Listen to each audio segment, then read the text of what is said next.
দর্শক, ভোটের কিন্তু বাকি আর মাত্র কয়েক ঘন্টা। উৎসবের আমেজ বিরাজ করছে দেশব্যাপী। বরিশাল থেকে ভোটের সর্বশেষ তথ্য জানাতে আমাদের সাথে যুক্ত হচ্ছেন সহকর্মী আশিক মাহমুদ। আশিক, নিশ্চয়ই শুনতে পাচ্ছেন আমাকে। দর্শকদের যেমনটি বলছিলাম যে আর কিছুক্ষণের অপেক্ষা, এরপরই তারা কাঙ্ক্ষিত ভোট দিতে পারবে এবং সারা দেশে কিন্তু উৎসব বিরাজ করছে। বরিশালে কেমন পরিস্থিতি দেখছেন? নির্বাচনী আমেজ কতটা জমে উঠেছে?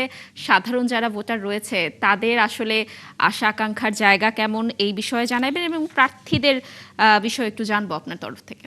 আমি এই মুহূর্তে বরিশালে রয়েছি এবং আপনি যেটি বলছিলেন যে রাত পোহালেই ভোট, আর মাত্র কয়েক ঘন্টার অপেক্ষা। সব জায়গায় কিন্তু এক ধরনের উৎসব মুখর পরিবেশ। ভোট এবং ভোটের যে আলোচনা, কে জিতবে, কে হারবে, কে প্রধানমন্ত্রী হবে, কে বিরোধী দলের নেত্রী হবে, এই যে আলোচনা, সব জায়গায় কিন্তু এই একই আলোচনা। এবং আমি বরিশাল শহরে রয়েছে এবং শহরের যে সকল চায়ের দোকান থেকে শুরু করে অলিগলি, পাড়া মহল্লা, সবখানেই একটি আলোচনা যে আসলে ভোট কেমন হবে, সুষ্ঠু পরিবেশে ভোট হবে কিনা, কে জিতবে, কে হারবে, এই একটি সমীকরণ কিন্তু চলছে। আমি এই মুহূর্তে বরিশালের যে সদরের যে বরিশাল ৫ আসন, সেই আসনে রয়েছি এবং এই এলাকায় ধানের শীষের প্রার্থী রয়েছে সারোয়ার এবং হাত পাখার প্রার্থী রয়েছে মুফতি ফয়জুল করিম এবং এই আসনে দাঁড়িপাল্লার কিন্তু কোনো প্রার্থী নেই। তারপরেও হাত পাখা, আপনি জানেন যে বরিশালের এই এলাকায় ইসলামী আন্দোলন বাংলাদেশ অর্থাৎ হাত পাখার একটি শক্ত অবস্থান রয়েছে। সে কারণে এইখানেও আসলে মনে হচ্ছে যে ধানের শীষের সাথে হাত পাখার একটি হাড্ডাহাড্ডি লড়াই হবে।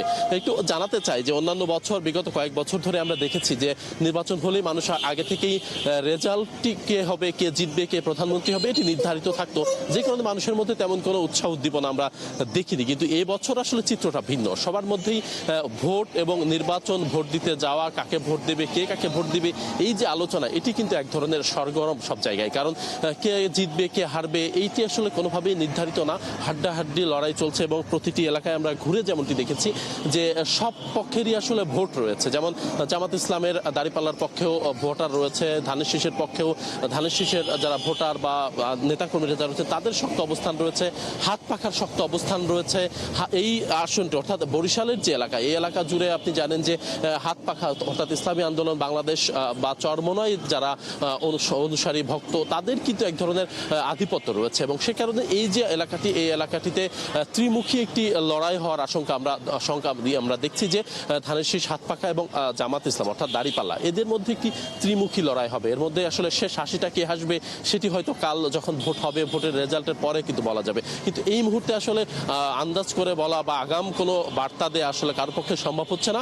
ভোটাররাও যেমন দিতে পারছেন না, বা ভোটের যারা নেতাকর্মীরা যারা কাজ করছেন মাঠে, তারাও আসলে এই বিষয়ে কোনো ধরনের আগাম বার্তা কাউকে আসলে দিতে পারছে না। যে কারণে আসলে এক ধরনের উৎসবের আমেজ তৈরি হয়েছে। চায়ের দোকান থেকে শুরু করে সব জায়গায় এক ধরনের এই যে ভোটের যে উৎসব, ভোটের যে আমেজ, চায়ের কাপে যে ভোটের যে ঝড় ওঠে, সেই চিত্র কিন্তু এবছর লক্ষ্য করা যাচ্ছে, এবার লক্ষ্য করা যাচ্ছে। প্রতিটি চায়ের দোকানে মানুষের এক ধরনের আলোচনা আসলে কি হতে যাচ্ছে, ভোটের কেন্দ্রে কোনো ধরনের বিশৃঙ্খল পরিস্থিতি তৈরি হবে কিনা, সুষ্ঠু অবস্থায় ভোট হবে কিনা, মানুষ ভোট দিতে পারবে কিনা, এই যে আলোচনা অর্থাৎ ভোট দেয়া নিয়ে মানুষের মধ্যে যে আগ্রহ, সেটি তৈরি হয়েছে। এবং এখানকার মানুষ যারা রয়েছে তাদের প্রত্যাশা যে যেই জয়যুক্ত হোক না কেন, তারা যেন নদী ভাঙন থেকে শুরু করে রাস্তাঘাটের উন্নয়ন করে এবং যে কোনো ধরনের বেকার সমস্যা দূর করে মানুষকে কর্মসংস্থানের সুযোগ সৃষ্টি করে দাঁড়ায়। অন্যায় এবং অবিচারের বিরুদ্ধে এবং দুর্নীতিকে জিরো টলারেন্স নিয়ে যারা দেশ পরিচালনা করতে চাইবে, তাদেরকে আসলে সমর্থন দেওয়ার কথা কিন্তু এই এলাকার মানুষ বলছে। এবং প্রার্থীদের সাথে আমরা কথা বলছি, তারাও কিন্তু যেহেতু ভোটের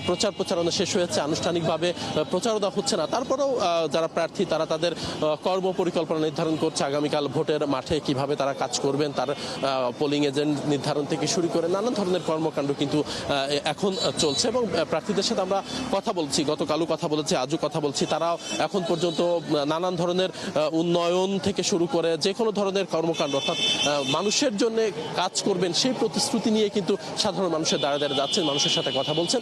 তো আমরা ধারণা করছি যে সারাদিনে আপনাদেরকে এই যে ভোটের যে খবর, সেটা হয়তো জানাতে থাকবো। আর ভোটের নিশ্চয়ই বেশি সময় বাকি নেই, হয়তো ভোটারদের কথাও নিশ্চয়ই আপনাদেরকে শোনাবো। লাবণী। আশিক, ধন্যবাদ আমাদের সাথে যুক্ত থাকার জন্য। আপনি থাকুন বরিশালে, নিশ্চয়ই আমরা বরিশালে নির্বাচনের আরও তথ্য আপনার মাধ্যমে দর্শকদেরকে পরবর্তী সংবাদগুলোতে জানাতে পারবো। দর্শক, যুক্ত ছিলেন আমাদের সহকর্মী আশিক মাহমুদ।